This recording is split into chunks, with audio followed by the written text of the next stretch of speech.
आमा नि त यो ठाउँमा त पानी पर्दैन होला भनेर सोचेको त पानी पऱ्यो हो आज त हेर्ने त बाटो सबै चिसो चिसो भयो यस्तो अचानक पानी परेको कि यो मरुभूमि ठाउँमा त मतलब पानी पर्दैन होला भनेर सोचेको त पानी पर्यो अघि अचानक कस्तो कत्रो ठुलो पानी भयो फेरि हरायो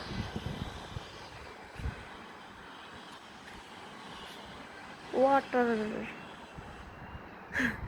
कस्तो जाडो जाडो भएको हो जाडो चिसो हावा हेर्नु चारैपट्टि कालो भइरहेछ उतातिर चाहिँ फेरि घाम लाग्यो जस्तो देखियो होइन उज्यालो होइन न बादल कति उज्यालो देखियो यतातिर चाहिँ पुरा कालै भयो यता चाहिँ पुरा कालो भयो क्या पानी परेर हेर कत्रो पानी परेको यतातिर चाहिँ यता चाहिँ कालो भयो यता चाहिँ फेरि घाम लागिरहेको कि हेर्नु उज्यालो देखियो फेरि उता चाहिँ बादल चाहिँ बिस्तारै छोपिँदै गयो बादलले कालो बादलले